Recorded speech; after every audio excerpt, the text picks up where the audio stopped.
Well, we're a minute early, but that's not a bad thing. Dr. Kaufman has some stuff he wants to present, and so I think it wouldn't be bad if we started early. Let's begin in prayer. Dear Jesus, we want to thank you for the beautiful morning you've given us and the purpose of camp meeting and Bible studies and all of what we're doing here in this tabernacle. We'd ask that you come in a special way this morning in the Bible study, then in the service to come. For all you do, we'll praise you. In Jesus' name, amen. If you want to get a songbook or whatever, pull it out and help David Yancey as he comes to lead us in singing. Okay. Yesterday we sang about the crystal fountain, and today we're going to sing about how it satisfies. So if y'all see that whole connection there, and it's just right across the page, so it makes it easy for a song picker. Anyway, go ahead and stand up. We're going to sing 383. The first and second verse we're going to sing together, and then we'll go into the chorus, and the rest will be normal.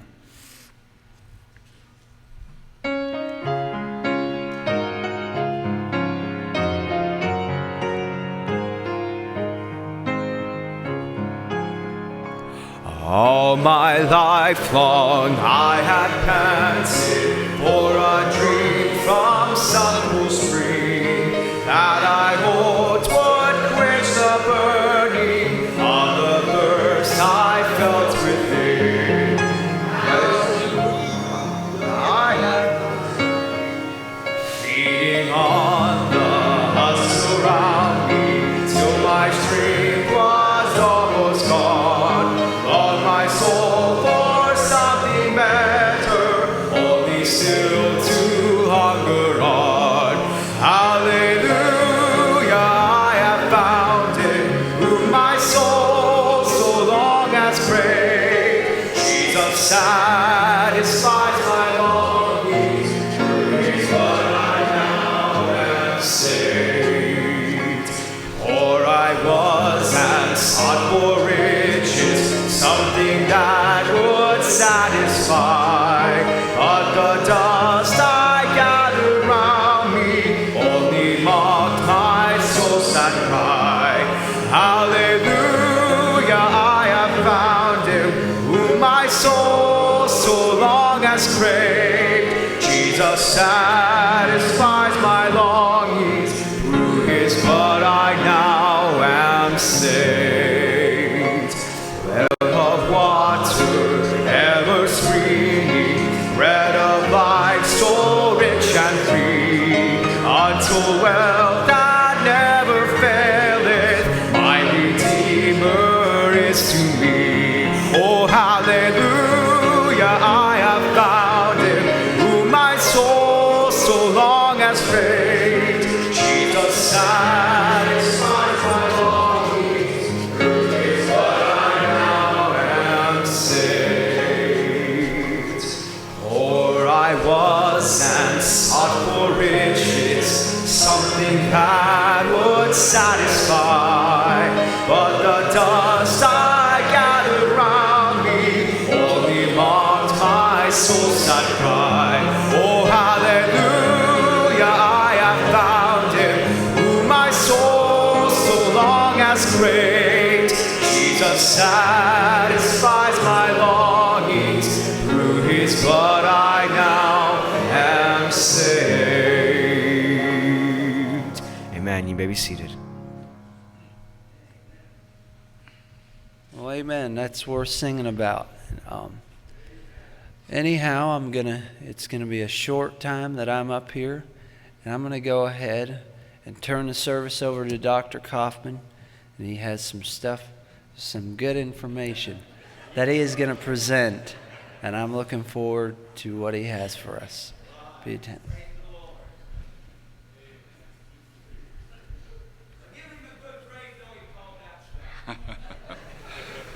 He's looking forward to some good stuff today. Anyhow, this is Caleb's first morning to be here. He asked me today what I've been preaching on. I guess I can't take time to bring him all the way up to speed, but most of you, I think sitting here this morning looking out, I would say you're my hardcore students. You people have been with me from the beginning, and probably half of you have come to me and said you're getting some good out of this. I've never done anything quite like this before in a Bible study, and I wasn't sure if there'd be too much history in it for you, but going along from day to day, your feedback gives me courage to keep going. We're over halfway now. We're going to keep going anyhow.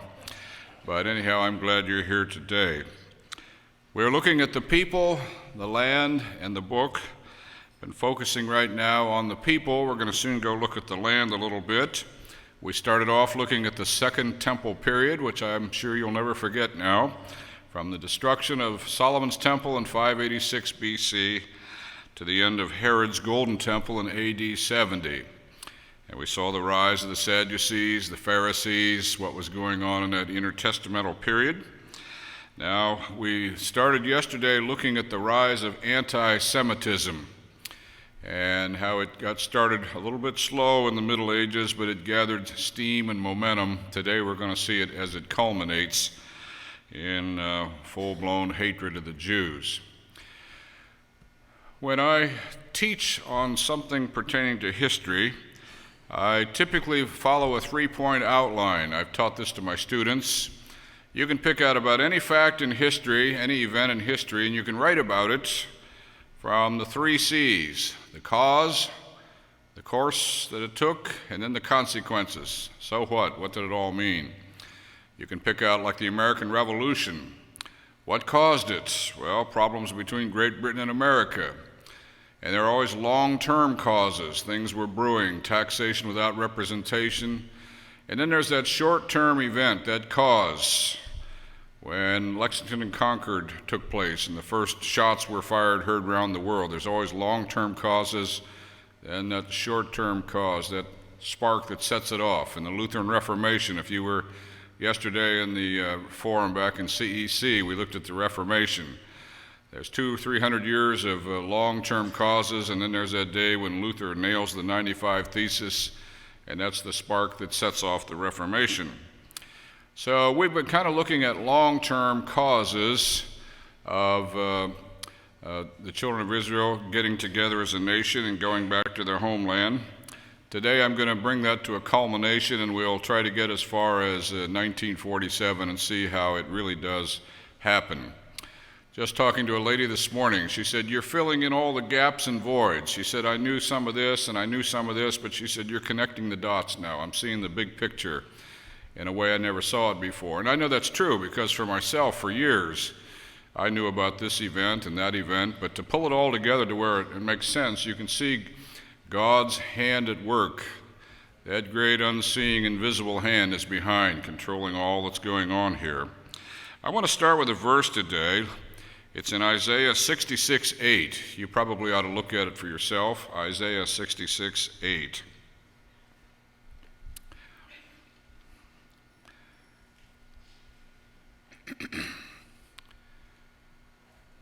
There are several verses that I could have chosen, some out of Ezekiel, one out of Jeremiah 30, but the Lord seemed to direct me to the one in Isaiah 66:8. Give you just a moment to get there. I want you to see this one. Actually, it's a series of questions that Isaiah is putting out there. Isaiah 66:8 says, "Who hath heard such a thing? Who hath seen such things? Shall the earth be made to bring forth in one day? Or shall a nation be born at once? For as soon as Zion travaileth, she brought forth her children." Particularly that phrase, "shall a nation be born at once." I doubt if Isaiah had any idea at all what he was really talking about as he penned these words. But you and I are on this side of events, and we can see now, shall a nation be formed in a day? The Jews were being kicked from one end of Europe to the other for hundreds and hundreds of years. And always deep there's a longing in their breasts. They need a homeland. They need a flag. They need a language. They need a capital. They need a leader. They don't have any of this. They weren't citizens in any country. Noticed yesterday, France kicked them all out. Ferdinand and Isabella ran them out in 1492 from Spain. I could take you down to a synagogue probably in West Palm or up in Fort Pierce, and I visit a lot of synagogues, and invariably you'll see paintings in the various rooms. And one of the big standard painting is that Jewish fellow somewhere on a dusty road in Europe with his big sack on his back, maybe full of pots and pans. He's out as a tinker selling pots and pans, walking from one village to the next. He always has those heavy dark eyebrows and a prominent nose, typical Jewish features that the cartoonists like to make a caricature of. And it's called the Wandering Jew. How many times have you heard that little phrase, the Wandering Jew? He didn't fit in anywhere. No one wants him. And I told you yesterday, every time there was a problem in Western Europe, it seemed like the only direction for them to head was east. Somewhat north, but mostly east, across the Balkan Peninsula, across into Poland, into Ukraine and Russia. So today I want to now look at the last steps that led to the formation of the modern state of Israel.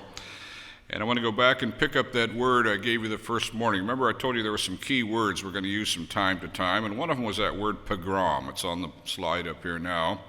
That's not program, that's pogrom. That's really a Yiddish term, probably with a Russian derivative, and that is a police action or civil unrest against the Jews. You don't use that with other groups of people. It's unique to the Jews. And so I want to start with the ruler in Russia by the name of Catherine the Great. You've heard of her. She wasn't a czar. She's really a queen at that time. Notice her dates. She basically coincides with our colonial period. She died 3 years before George Washington died. So we're talking the colonial days of America when this is happening. She's aware of all these strange outsiders, these unwanted people who've been drifting in from Germany, from Poland, across the rest of Europe. And she doesn't want them living just anywhere. So Catherine the Great creates what we call in history, what she called the Pale of the Settlement. It's about a 100-mile swath of land that starts up north around St. Petersburg and goes all the way down to the Black Sea. Every Jew knows what the Pale of the Settlement was. Whether the term makes sense to you or not, that's what it meant. She didn't want them in Moscow. She didn't want them in St. Petersburg. They weren't fit to mix in with regular Russian people. So she forced them to live in these little settlements. Some of you have seen the play. I've seen it a couple of times. You've read the book, Fiddler on the Roof. Anybody ever hear of the Fiddler on the Roof? And that little village in which they live is called a shtetl. A shtetl is just a hamlet, a crossroad where Jews were forced to live. They really can't own property because they never know when there's going to be a pogrom and they got to pack up and leave. So it's not well for them to have their money invested in land. What they have is on their back, like the wandering Jew I told you about. They got to pack up and move maybe in the middle of the night to run for their life. So they live in the Pale of the Settlement. Jews had been seen as loyal to Napoleon. I mentioned what Napoleon did with the Jews yesterday. He literally used them to sort of soften up his invasion that finally came when he invaded Russia, and Moscow was soundly defeated. But those Russians, remember, these Jews, they were really sort of friendly to Napoleon because of what he had done initially to them in France, and they didn't forget that. And then there were blood accusations, particularly in 1816, 1823, where supposedly Jews had kidnapped or killed some Gentile children. That stirred up some problems. Then we come into the era of the czars. In 1823, Alexander I, he thought, well, the problem with the Jews is we need to convert them to Orthodoxy. Russia was pretty religious at that time under the Orthodox Church. And so he makes conscious effort to convert the Jews, just as Martin Luther had tried to do. They actually create a Bible society and a Society of Israelite Church, as it was called, during his reign as czar. Then along comes Nicholas I. Notice his dates, 1825 to 1855, and the Jewish situation really deteriorated under Nicholas I. He is an anti-Semite of the first rank. He does not like these Jews at all. And so he decides to institute a draft, forcing young Jewish men, along with Russian men, into the military, but he's got his eye on the Jews. This is one way he can force them to assimilate into society. And so he sets up this draft, And for the Jewish boys, there's no buyout. In other words, you can't hire somebody else to go in your place. You're going to go. This system is known in Russia as the Cantonist system. Jewish children were conscripted into the military-like schools, hoping that they will convert to Orthodoxy. And then at the age of 18, they're drafted into the regular army. Hopefully he'll get them away from their Jewish families, get them away from the synagogues, and we can solve that problem. The age was as early as 12 up to 25. So 12-year-old boys are being ripped out of their homes and forced off into these schools and then on into the military. Well, in 1855 to 1881, Alexander II was much more congenial towards Jews. He softened the pressure and did away with the Cantonist system and actually opened the Pale of the Settlement and allowed Jews to live anywhere in Russia. But alas, in 1881, he was assassinated. And guess who got blamed for his assassination? I can't tell you who it was, but I can tell you who got blamed for it. It was the Jews. And so under the next czar then, things really get nasty. A series of laws are pushed through the Duma, that is the parliament in Russia, known as the Russian May Laws of 1882. And this is a very pivotal date in Jewish history. Certain laws pertain. For example, Jews were not allowed to sell on Sunday. They were not allowed to sell on Christian holidays. They were not allowed to own or manage any real estate, and they're forced to move back into the Pale of the Settlement, get them out of the large cities, which basically is going to deny them education privileges. In the 1890s, the Tsar Nicholas had an advisor, a layman in the Orthodox Church. His name was Constantine, the lay leader, and he had a solution to the Jewish problem. He said, we'll put it in such a way that a third of them will starve, a third of them will convert, and a third of them will leave Russia. Nice fellow, no? And this is what was happening to the Jews in the 1880s. Now what happens is a mass migration begins from Russia and picks up steam across Poland and other parts of East Europe. And there is a mass move of deportation, emigration to the New World, to America. This is the days of Ellis Island, and there are thousands, actually a couple of million Jews eventually in the 1880s, 1890s, around the year 1900 come pouring into America. Now these are poor Ashkenazi Jews with nothing more than the clothes on their back. They barely make it through Ellis Island. Their rich Sephardic Jewish relatives are here on Wall Street in the big cities, and they welcome these huddled masses who are coming past the Statue of Liberty into Ellis Island, but they don't really want to get too close to them. The first thing they said you got to do is get rid of that Yiddish language, start acting like Americans, and we'll see if we can't help you. Now that's the situation in the 1880s, 1890s. Russia has really turned on the Jews. Things aren't going that bad in other places in Europe. And so I want to mention something about the birth of Zionism now, and I'm going to start with Karl Marx. Everybody knows who Marx is. Notice his dates. He dies in 1883, a year after those May laws. Marx was a philosopher of economic socialism. Really, he's fixated on economics. And notice that his parents were converted Jews. Marx said, religion is the opiate of the people. You've probably heard that line before. Religion is just something to help people, he said. It keeps them happy while they suffer here while waiting for the next world. And then looking at the Jews, Karl Marx said, well, the Jews' God is his money. And he said not only that, but the essence of Judaism is commerce and self-interest. And he said, basically, Judaism is the essence of capitalism. He hates capitalism, so it's easy to hate Jews along with it, since they're so much into commerce and money. And he ends up by saying that when capitalism disappears, Judaism will disappear. So you know the story of Karl Marx, get rid of capitalism and so forth, get rid of free markets, let the state control everything, and when that happens, that'll solve the Jewish problem as well. Keep in mind, he was born into a Jewish home. Now I want to take you to Paris, France. Paris in the 1890s was what we would call an open city. Free ideas were allowed to circulate. You can go to Paris and believe and get up on your soapbox in the park and teach anything you wanted. and people would tolerate it. Actually, Marx had gotten run out of Berlin, Germany. They were sick of his ideas there. So he goes to Paris, and he gets so bad that he's actually persona non grata in Paris, and he ends up in London the rest of his life, writing his nonsense in the British Museum, underwritten by a fellow by the name of Engels, who pays his bills for him. Marx was quite a nutcase, but he had an enormous influence in our world today. Marxism is alive and well. I don't need to tell you that. So let's go to Paris, France now, this huge open city, and I want to talk to you for a minute or two about the Dreyfus affair. Any high school textbook has got a few paragraphs on the Dreyfus affair.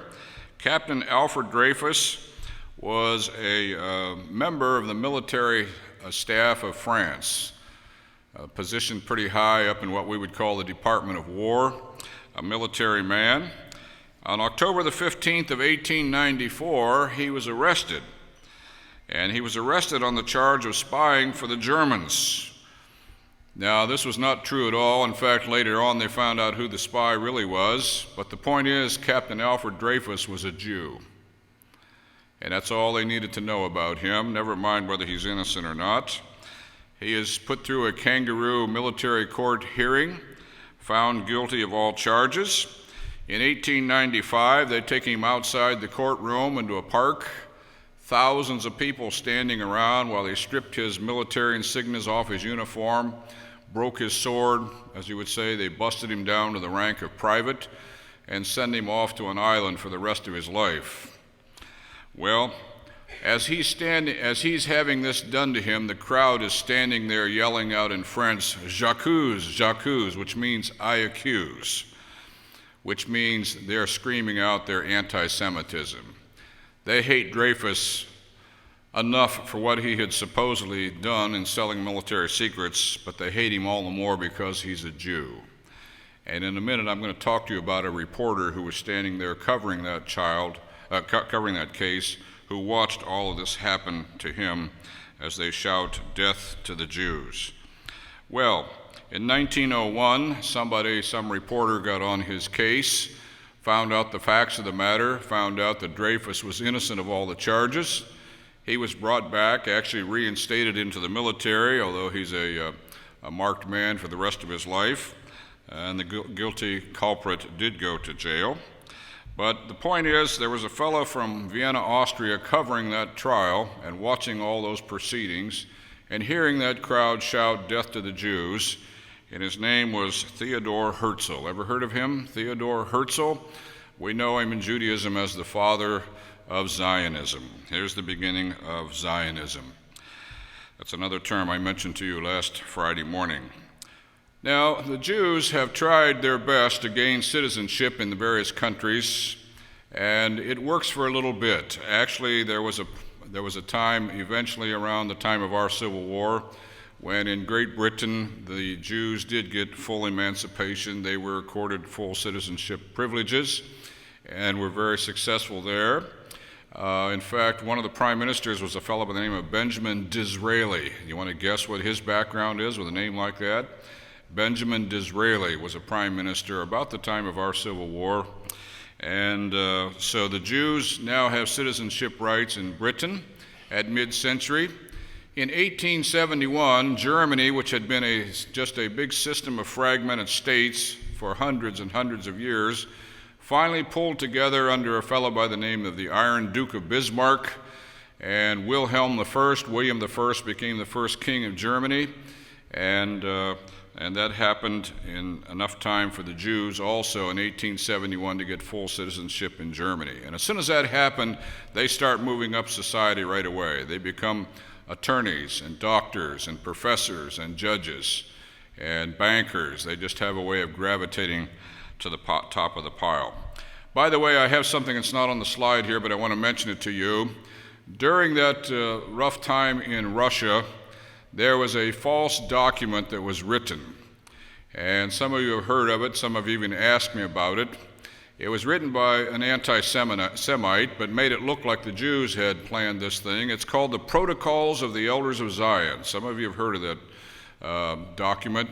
And it's supposedly the secret plan of the Jews to take over the world of finance and banking, the world around. No Jew had anything to do with that, but it's been foisted on them as Jewish plans to sort of secretly take over Wall Street, take over the world of banking and finance. There's nothing to it. It was just a piece of sensational publication that was sent out there to make the Jews look bad. But in Europe and still in Russia, there are Jews now that are saying this thing of assimilation, this thing of being accepted as a citizen isn't good enough. We've got Jews suffering all over the world. We really need our own nation. And that's why the name of this slide is called auto-emancipation. In other words, the word autos in Greek means self. It said if we're going to be free, and really free, we're going to have to do it ourselves. We can't look to England to do it. We can't look to the czars to do it. Nobody's going to do it for us. We're going to have to do it ourselves. In fact, a Russian-Polish Jewish physician by the name of Leo Pinsker wrote a book in 1882, one year after the May laws were passed, and he wrote his book and he called it Auto-Emancipation. And in it he argues what I just said. Nobody's going to do it for us. We can't look to America or England or any of the major powers in the world. If we're going to have our own country and be our own people, we're going to have to do it ourselves. They argued that assimilation would end anti-Semitism.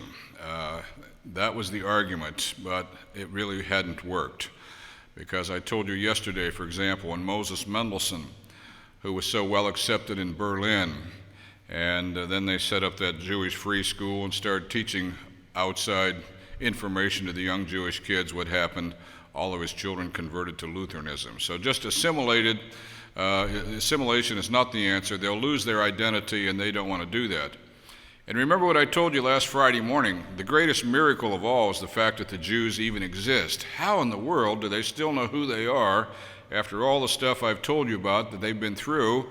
And yet they still know who they are. They still know their tribes, their families, and so forth, and they realize God helps them that helps themselves, I guess. I'm sure they didn't say that, but that's the bottom line. We're going to have to do it ourselves. And so they said either we're going to assimilate or we're going to have to be recognized as a Jewish nation. And when that happens, Pinsker said, it must be recognized by other nations. Interestingly enough, he is not arguing for Palestine. He just says we need a country, somewhere, a country. Well, along comes Theodor Herzl. He was born in 1860, 1 year before our American Civil War. He is a Jewish fellow down in Vienna, Austria. He works for a newspaper, and as I said, he went to Paris and covered the Dreyfus affair. He stood there and listened to them shouting, "Death to the Jew," and by transposition, death to the Jews. He wrote a book called Der Judenstaat, the Jewish State, written in response to the cry of death to the Jews. Now, what he says in his book is the Jews were a nation. They should form a society to raise funds to obtain land. He said, preferably in Palestine, but he wasn't adamant. It didn't have to be Palestine. But he said, we need to get together a company and start raising money, sell stocks, whatever, to pay for immigration so that when Jews want to leave the country they're in, the host country, so they can go to wherever this country is going to be. So he starts traveling all over Europe. He visits the Rothschilds and the barons and all the wealthy Jews, trying to sell the idea. They're kind of tepid toward it. After all, they're doing fine where they are. And Herzl, though, he's thinking of all those poor Jews in Russia and Poland, the downtrodden Ashkenazi Jews. And so he starts putting together what he calls the first Zionist Congress. They're going to meet in Switzerland in the city of Basel in 1897. It's probably a year and a half to get this thing all organized. They rent a big hotel, one of the big ballrooms, and representatives of Jews come in there from all over the world. They're there from the United States, from every major country in Russia. It's a black tie event, and it's very impressive. This is the first Zionist Congress. This is probably the first formal step in a Jewish nation being formed ever since AD 70, when the Golden Temple was destroyed and the Jews were run out of Palestine. Now they're starting to get their hopes up. It could be they'll actually get a nation. Interestingly enough, the Zionist Congress got strong support from East European Jews. Why not? They're the ones in the most trouble, particularly in Ukraine and Russia, Poland, and they're very, very supportive of this. Western Europe and America, kind of lukewarm. Kind of an intriguing idea, but they're really not on the bandwagon for it yet. And at that Zionist Congress, a lot of ideas are thrown around. A lot of people are making speeches, kind of like a political convention. Somebody floats the idea of the country of Uganda down in Africa. They talk about the Uganda Project. Joseph Chamberlain, who was England's Secretary for the Colonies, suggested that. That was still under British control as a British mandate. He said, how about if England gives you Uganda down in Africa? Well, that'd be a good country for Jews. And later on, someone suggested maybe the island of Cyprus or down near the Sinai Peninsula. So they're throwing out possible ideas where the Jews can have their own country. But it's that large host of Russian Jews who dug in their heels and they said, nothing doing. No Uganda, no Cyprus, no Sinai. It's Palestine or it's nothing. And so they're going to be the ones to take the lead in this. So every year thereafter, they have another Zionistic Congress in Basel. The thing is gaining money now. It's starting to get traction. More and more Jews are getting on board. Unfortunately, as a young man at the age of 44, Herzl died in 1904. He's just literally burnt out, trying his best to find a country for the Jews and get Jews moving there. So this word Zion. Now I told you Friday, Zion can stand for the hill that the temple is on. Sometimes it stands for all of Jerusalem. Other times it just means the whole country of Israel. So I want you to know today that if you're in favor of the Jews having their own country where it is today, you're a Zionist. And everywhere I meet a Jew, on the airplane, wherever, as soon as the conversation comes around to it, I tell them I'm a Christian Zionist. I'm fully aware, I'm fully supportive of what you're doing. I'm standing for Israel, and I hope you are too. God has got a plan for all of this. I still say his hand is working behind it. I'm sure he had his hand on Herzl, although Herzl was probably unaware of it. God's always got his man. When he wants something to happen, he'll maneuver things around to start bringing it to pass.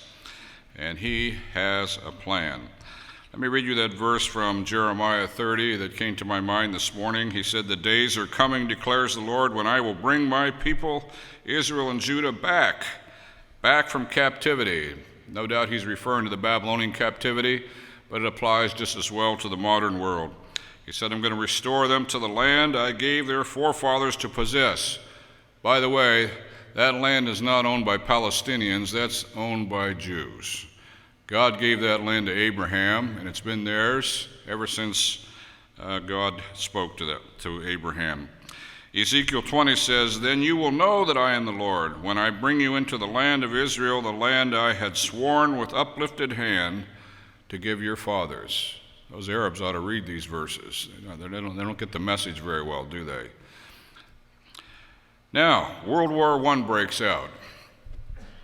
1914, World War I begins, and basically it's Germany is, of course, the leader, and the Turks decide to pitch in with Germany. This is the Ottoman Empire, all of Turkey, which is controlling all of what we call the Levant, that is Lebanon, Syria, Palestine, Transjordan, all the way down into Egypt. That's all in control of the Turks, part of this big Ottoman Empire.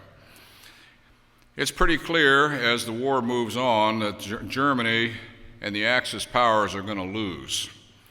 The object is to get America into the war and keep America into the war. Remember, Woodrow Wilson did want to get involved. He was a man for peace. He didn't want to get American forces involved in World War I. And so the Germans kept at it till they finally sunk the Lusitania, and that finally brought America into the war after the war is about half over. During the war, about halfway through, when it's clear that the British and the French and the Allies are going to win, secret talks start taking place. And I want to mention this one. Two representatives, one from Britain, one from France. One fellow's name was Sykes, the Englishman. The Frenchman was a fellow by the name of Picot. And in World War I, these two start meeting privately, not talking publicly about what they're thinking. And what they're doing is setting the thing up for the first Aliyah, for the first wave of Jews to go back to Israel. Now, the first Aliyah had gotten started as soon as Russia had turned on the Jews like they had back in those May laws. As fast as Jews could get out of Russia, they headed down, many of them headed down toward Palestine. Palestine is inhabited at that time by only a few thousand Bedouins. It's a disaster as far as a place to live. It's half desert and half swamp. When you go there today, you don't know about these swamps, but actually malaria was a disease that anybody who went there was going to have to battle with. Some of the most fertile farmland north of the Sea of Galilee, where the Hula Valley is today, that was all swamp. And the other thing I want to point out is anybody going to Israel couldn't just go by one family at a time. You had to go as a group. The only hope of making a go of it in Palestine was to go there as a group. And they've already been doing this in Russia. They did it more, of course, under Stalin and under Lenin, and they started these cooperative farms. And so this idea of living together in a commune appeals to the Jews, and they see that's the only way they can make a go of it in Palestine. Only they call their co-op a kibbutz. I know you've heard that word. The kibbutz is a place where maybe several hundred people might end up living. Some of them farm, some of them run the cafeteria, some of them run the infirmary, some run a home for the old folks. And one time there were over 200 of these kibbutzes scattered throughout Israel. That's the only way a Jew could go there and live. He had to be a member of a group to fight the elements. And they set about with nothing more than picks and shovels to drain those swamps and start getting the land where they could live on it and start producing. I'll say a little bit more of that later on. In the 1890s, a fellow by the name of Ben Yehuda goes to Israel and he says, we need a language. And so Ben Yehuda, actually taking Old Testament Hebrew, which is quite a bit different. I've told my students, just because you can read the Old Testament doesn't mean you can go to Jerusalem and talk with people. It's different. The Old Testament Hebrew has no tense, for example. Modern Hebrew has present, past, and future. And Ben Yehuda actually wrote a dictionary and a grammar. He literally invented the language of modern day Hebrew. It's the Sephardic Hebrew. That's the pronunciation we use when we speak Hebrew over there. And so now the Jews have a language, and they're heading back into Palestine, all on the idea that someday maybe the British will work out something so we can live here legally. At that point, that first Aliyah, that first wave, they were really just squatters, if you will. Nobody had given them title to anything, although they're claiming it as their ancient land.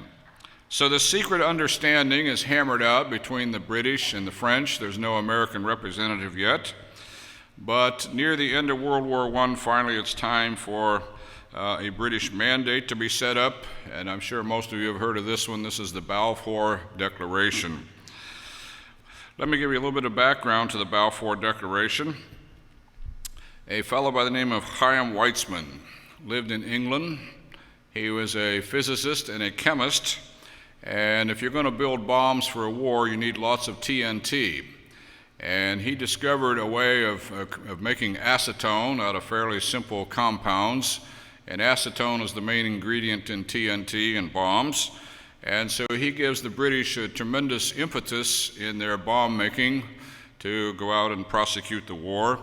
And there's no question the British owe Chaim Weizmann a big pat on the back, but he wanted more than that. He had some powerful friends in Parliament, and since in Great Britain the idea is we need to detach Palestine from the rest of the Turkish Empire, let's talk about the Jews and their need. Prime Minister Lloyd George supported the idea, and what the British have in mind are some goals. First of all, as I said, they want to draw the Americans into the war. The Russians are already in the war. They want to keep Russia in the war. But the U.S. Jews over here were kind of betwixt and between, because a lot of Americans had ancestors from Germany, and Germany is the country they're fighting, so there's a lot of German-American feelings going on over here. And the Jews in America are not quite sure how to feel about this, how to push for it. The Sykes-Picot Treaty then is made public, and Palestine should become, they thought, what we call a British mandate. By a mandate, we mean the British will be in charge of it until a country, a nation can be formed. And in the agreement was, we'll give the Levant, that's what you studied back in high school geography as the Fertile Crescent, includes what? Persia, modern-day Iran, Iraq, Lebanon, Syria, that was all going to be French, and from that point south would be given to the British as a mandate. The Arabs claimed that the British meant an Arab state, and that was never in anybody's idea at the time. So the Balfour Declaration then is finally issued then by Great Britain, and it'll be presented to the League of Nations in a couple of years. An important date, November the 2nd, 1917, and I'm going to read you the key line out of that British mandate. Here's what the charter said. His Majesty looks with favor on establishing in Palestine, and I have it underlined, a national home for Jews. Now, it's a much longer document than that, but that's the key point of the document. It also includes civil rights and religious freedom for non-Jewish communities in Palestine, meaning the Arabs. Arabs are welcome to stay, they won't be persecuted, but what we're looking for, he says, is a national home for Jews. He doesn't say a country, he calls it a national home. Now this charter, this Balfour Declaration, comes up again and again. You pick up about any newspaper article that's dealing with the early history of Israel, and they start talking about this Balfour Declaration, and everybody interprets it a little bit differently. Certainly the Palestinians interpret it differently. Lloyd George, however, in his memoir said he clearly meant and all understood that this was to be a state for the Jews. Now watch how the Arabs respond to this Balfour Declaration. Bloody riots. Surprise, surprise. December the 11th, 1917, General Allenby, the British general in charge of that theater of war, had taken over Egypt, got things quieted down there, moves up across the Sinai into southern Palestine, and on December the 11th, he actually conquered Jerusalem. In 1918, the cornerstone for Hebrew University was laid in Jerusalem. In 1920, the Allies agreed to the Balfour Declaration. Everybody's on board now, and as soon as the Allies say that, the Arabs start rioting. Notice they riot pretty regularly. In 1921, there's a bloody outbreak against Jews in Israel. 1929, 1936, 1939. Now, in 1922, the League of Nations, which was a forerunner of the UN, officially makes Palestine a British mandate, which means there'll be an occupation army there, and the British are going to watch over the Jews, and the idea is to get them ready for statehood. The preamble to the mandate document says there's a historic right of Jews to their homeland. Everybody recognized it's their homeland. I have that bold-faced. And not only that, Great Britain was not to rule Palestine, but only to prepare the Jews to rule themselves. That's the idea of this mandate. It created a Jewish agency, which until 1929 was the Zionist organization, which served on the Jewish agency. And then in 1921, the Haycroft Commission was sent down to Palestine to see who had started the riot. Now, I pointed out 4 major Arab riots, and here's what Great Britain does. Every time there's a riot, the next year they send a committee of bigwigs down to investigate what happened, who started it, who was at fault, and then they go back and then they publish a paper, some kind of a white paper. And each one of these commissions that goes down, and then each white paper that is presented, lets you know the thinking of the British. Now what I want to show you is each time the British go down to see what's going on, and they come back and they issue a new paper, each time they do that, they step a little closer to the Arabs and a little farther away from the Jews. Slowly they become more and more anti-Jewish. And this thing is going to get so bad to where they're actually arming Arabs and disarming Jews near the end. So I want you to watch for that trend as I show you what's going on here. So the Haycroft Commission goes down. They concluded, surprise, surprise, that the Arabs had started it. Next year, the Churchill White Paper is issued, and it denies the Arab charges. So at that point, the Jews look good. They're in the clear. But there are more riots. 1929, the Shaw Commission goes down. They investigate the riots. They blame the Arabs. Now watch what they do. They recommend making Arabs equal in political discussions. Oh, so the Arabs are going to gain a little stature now, some new status. And then they go back in 1930 and issue the Passfield White Paper, which is the results of the Shaw Commission. Now notice what they do now. They recommend a 50-50 split of the land. Chaim Weizmann is so outraged at the treachery of the British that he resigned in protest from the Jewish Agency. He says Great Britain has reneged on the Balfour Declaration. This is not at all what we agreed to. And then the Arabs make 3 more demands. What it is oil. Great Britain's worried about that oil. They don't want to offend the Arabs. And so what do the Arabs want? No more Jewish immigration. We don't want any more Jews in here. Now notice, this is 1930. We're 3 years away from Adolf Hitler becoming Chancellor of Germany, and the Arabs want to shut off any Jews going to Palestine. And no land sales to Jews. Well, there's another riot. The Peel Commission goes down in 1937, and watch what happens now. When they come back, we have the very first proposal for 2 states in Palestine. Let's set up a Palestinian state, let's set up a Jewish state. That was never the agreement at first. They said we'll give the Jews Galilee and the sea coast, and we'll give the Arabs Judea, Samaria, and Negev. And notice, interesting enough, the Zionists said, okay, we'll take it. If this is the only way we can have a land, we'll take half the land. But fortunately, the Arabs says no. It's all or nothing, so the Arabs rejected it. Watch then the MacDonald White Paper is issued. Now watch what England says. It's not part of the policy to form a Jewish state in Palestine. They're completely backing away from their agreement. And I'll tell you what, Genesis 12:3 said, them that honor me, I will honor. And I'll tell you, Great Britain began to pay a price for how they were messing with the Jews while this was happening. So what do? They limit immigration for the next 5 years. Notice 1939, it's time for World War I to start, and the Holocaust, and they're going to shut off immigration by Jews and severely limit any land sales to Jews. And in 10 years, they said, we'll form an Arab state. Didn't say anything about what they were going to do for the Jews. And of course, that fall in September, Germany invaded Poland, and World War I was on. Now, there was an Anglo-American commission set up after the war in 1945, and very quickly, let's notice what they do. England opposed all proposed changes by this Anglo-American commission, and so things really started getting out of hand in Israel.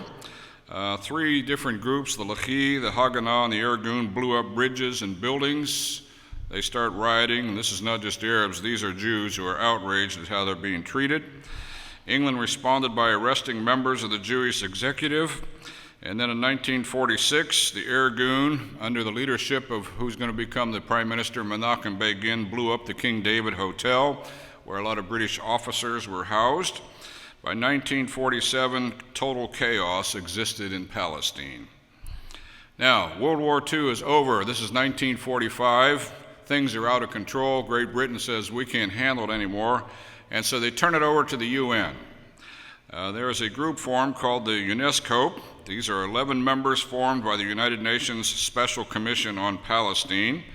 They recommend termination of the mandate, just get the British out of there, forget all about that. And there was a big discussion in New York City. The Arabs are there putting a lot of pressure on. They threaten if this action is taken, there's going to be war. If Israel creates a country, there's going to be war. And the vote is taken. The Arabs lost, the Jews won, and that sets off the War for Independence, which started in December of 1947. Also in that year, next year, on May the 14th, 1948, the Declaration of Independence was read in Israel by by David Ben-Gurion, who becomes the first prime minister of Israel. Now here's a map that shows you basically what is proposed. You can see across Jordan, initially that was supposed to be part of Palestine. If they would have stuck with the mandate, all of that that's on the other side of the river in Jordan would have been Israel's today. And I'll show you another slide here, a close-up. You can see where the West Bank is. That's the brown territory in the middle, and wrapped around it, in almost an indefensible position, is what's modern-day Israel. Now I've got a few minutes left, and I'm going to run you through the final solution. Let's go back up to Germany, and I want you to see what happened there. Probably if you know much about Jews, you know somewhat about this Holocaust. Let me just show you what happens here. In 1900 in Germany, things were as good as they're going to be for Jews. Life was good. They were occupying a lot of position in government, as I said, holding judgeships, lawyers, doctors, college professors, banking. Most of Europe had aided in repatriation of Jews who had come out of Russia. Many of them did come to Germany as well as to America. In 1905 in Russia, it actually included some Jews. They were actually beginning to catch a few breaks, if I can put it that way, in Russia. But in Germany, Jews prospered in economics, professorships, judicial appointments. Actually, the Weimar Constitution, it was written for Germany after World War I, was written by a Jew. So you can see they're getting pretty highly positioned there. And it's interesting, the higher you go in society, the more unpopular you become with your enemies. And the Jews know that only too well. Now let's notice what happened. 1933, January 30th, the Nazis seized power in Germany. You have to understand, after World War I, one of the big mistakes was they put all the blame for World War I on Germany, assessed billions of dollars of penalties against the Germans, and in 1929, Wall Street broke, the stock market goes down all over the world, and Germany is in shambles. And out of those shambles comes a guy by the name of Adolf Hitler, and he's got the solution to everybody's problem. So he assumes power as Chancellor of what he called the Third Reich in 1933. I want you to notice how he moves. That's January. By April the 1st, we have the first large-scale anti-Jewish demonstration. In other words, we know what's wrong. It's the Jews. It's the lousy Jew. Let's get them. So he immediately makes the Jew the scapegoat for everything that happened since World War I. And the people ignorantly filing behind him. So they start boycotting Jewish stores. Remember that external badge I told you that they had to wear way back in 1215, the Fourth Lateran Council? Now it's a yellow Star of David they have to wear on their outer garment. Can't leave your house in the morning without having your Star of David on, so the Germans can pick on you. April the 2nd, the very next day, all Jews were dismissed from public office. Medical doctors lose their license, lawyers lose their license, professors lose their professorships, and all of a sudden the Jews are persona non grata. 5 days later, the Reich, the parliament there in Germany, uses a term nicht Arier, which means no Aryans. Now, do you know what an Aryan is? An Aryan is what Hitler loved. It's a blue-eyed, blonde-haired boy or girl. He doesn't want any Semites in his realm. They're subhuman. And I was telling my wife this morning, once Hitler really gets rolling, he actually starts setting up camps where he bred children. Any blonde-haired, blue-eyed girl would be picked up and sent off here and hopefully have a child every year. Just crank out babies for the Reich. And they've got to be blue-eyed, blonde hair. That's Aryans, A-R-Y-A-N. Don't confuse that with the Aryan controversy in church history. That's spelled differently. So now he gets a legal definition of anybody who's not an Aryan, and that's certainly aimed at the Jews.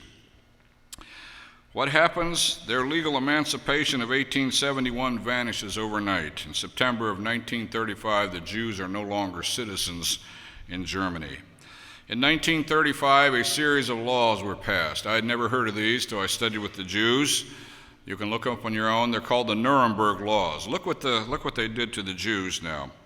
These are, first of all, nationality laws. These define Jews now not as citizens, but as subjects. Only Aryans are citizens in Germany.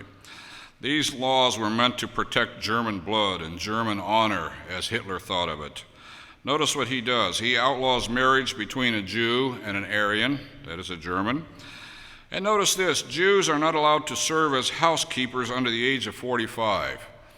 If you're a Jewish gal, 25 years old, you can't work as a domestic, as a housekeeper for a German, unless you're 45 or older. The idea, he's playing on the sexuality of these girls. I mean, they might seduce somebody if they're in the house alone as a housekeeper.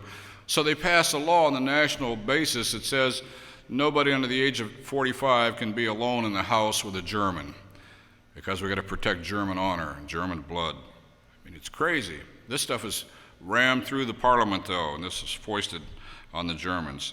And then Jews are permitted from flying the German flag, and they defined a Jew as, watch this, anybody with one grandparent. If you have one grandparent who is a Jew, you're a Jew. Now, all through the Bible, it's your mother that sets it. When we come to Timothy, you remember Timothy and his mother? Because she is Jewish, he's Jewish. Not Hitler, though. He goes all the way up the next generation beyond your parents. If one grandparent is a Jew, you're a Jew. And we don't want you around here.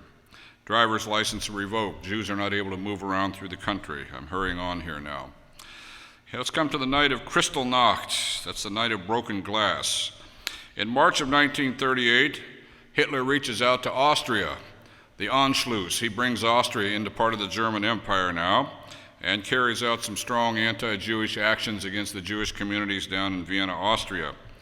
And then up in his homeland on November the 9th, 1938, that's the night of broken glass. On that night, 26,000 Jews were arrested, shops and synagogues were destroyed. And he just arbitrarily throws a 1 million mark fine against the Jews, $1 billion. A mark is roughly equivalent to $1. So he just fines the Jewish community $1 billion just for being Jews in Germany. At that point, 315,000 Jews got out of Germany between 1933 and 1939. If anybody needed a place to go, these poor people did, but Great Britain has shut off Palestine to them. Where are they going to go? What are they going to do? And then in October of 1938, the year before the war began, notice what he did. He rounds up 15,000 Jews, put them in trucks, took them to the Polish border, and just dumped them off the trucks. What are you going to do? And the Poles don't want them. And then in 1938, the Berlin Ghetto was established. Remember that word ghetto we talked about yesterday, where they're forced to live behind a walled city, a walled section within the city. Now, there are problems across the world. Notice in 1933 to 1939, England did admit into England 75,000 Jews. Between 33 and 42, America admitted 138,000 Jews trying to get out of Germany, but hundreds of thousands were left over there with no place to go. Great Britain, as I said, had closed the doors of Palestine in 1939. 200,000 had managed to get into Palestine before that was shut off. There were some very feeble attempts to help on the part of the Western powers. They called in 1938 in the country of France, in the town of Evian, what was known as the Evian Conference. They're going to talk about the Jews and the problems. It was called by our President Roosevelt to deal with the refugee problem at the insistence of the Jewish Joint Distribution Committee here in America. They put a lot of political pressure on him, so all right, we'll go to France and talk about it. The conference was crippled by Great Britain's attitude.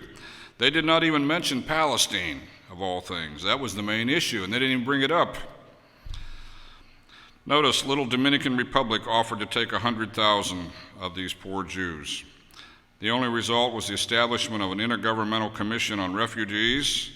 Germany says, well, we'll give you an exit visa if you people will buy 1 million marks of German materials. We'll let some more Jews out.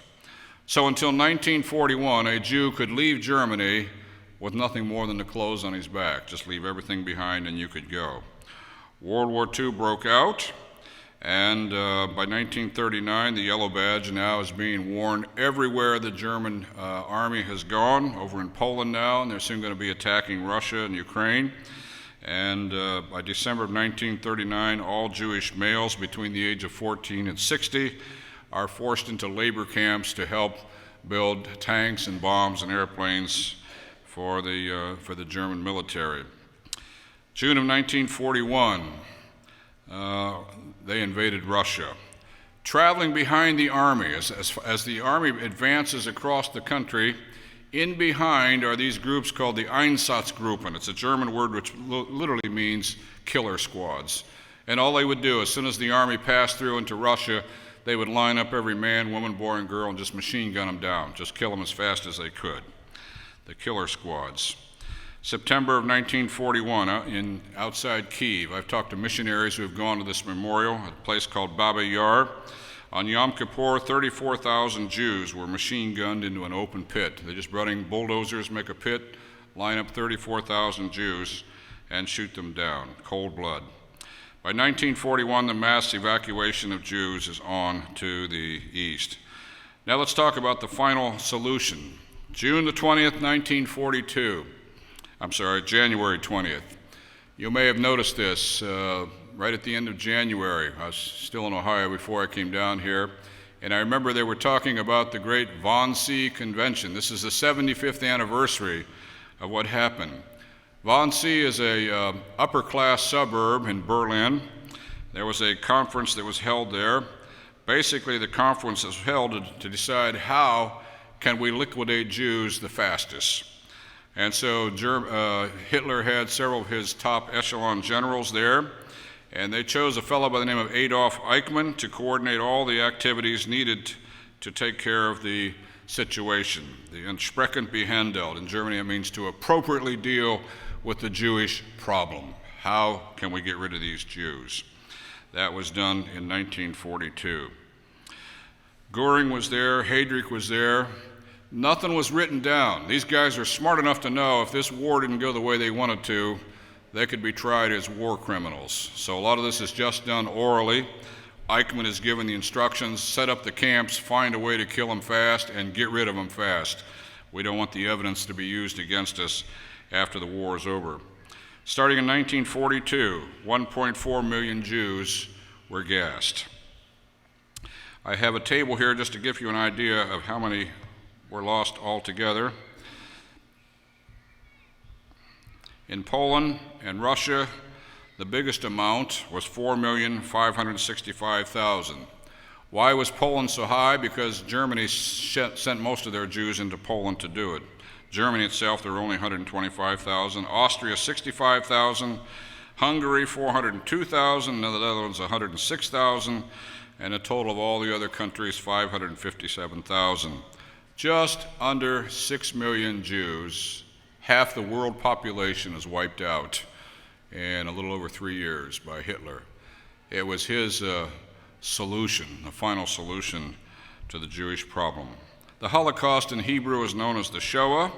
Notice in February of 1943, they began the destruction of the Warsaw Ghetto, which amazingly held out for 6 weeks against the Germans. They decided to use a gas called Zyklon B. It's kind of a cyanide gas. They would tell these people they had to be deloused, so they put them on a railroad car, ship them into one of the camps in Poland. They think they're going there to just work. In fact, at the Auschwitz entrance, Arbeit macht frei. If you read it in German, it says work makes you free. In other words, get up there and roll up your sleeves and work, and someday you'll be free again. And all they did was divide them into 2 different groups. Those who were sick or infirm, or the children. Actually, 1.5 million children were involved. They sent them into these showers to delouse them, and as soon as they opened the shower heads, what really was coming out was prussic gas. It paralyzed their lungs, and they died, and then they just dragged them out, made other Jews drag them out and bury them en masse, tried to burn the evidence. They set up a camp by the name of Theresienstadt, which is a model camp to fool the Red Cross. Germany doesn't want the rest of the world to know what's going on, and so they set up this one camp. And they said, oh, we're treating the Jews well. Come to Theresienstadt. You can see why they have choirs here, and they play violins and have symphonies, and life is good. And it was just a front to hide what they were doing. Rudolf Hess was the commandant at Auschwitz, and he became the greatest extermination center of all time. Now, you owed me 6 minutes. Somehow, Brother Hooker thinks he took some of my minutes. I haven't figured out how that math works. I don't know if Brother Hooker's here or not. He and I will work this out later. So I've gone 4 minutes over, so you've got 4 minutes less time to talk to each other. You still have time to make the service. We'll start tomorrow now. We'll get to something a little bit more uplifting than all this death and destruction. But I hope you understand now what the Jews have gone through to finally put together the modern state of Israel, and they're fighting for their lives to hang on to it now. But I'm confident God's on their side, and I'll tell you what, I want to be on the Jews' side because God's on their side. All right, you're free to go. God bless you. I'll see you hardcore students here tomorrow morning.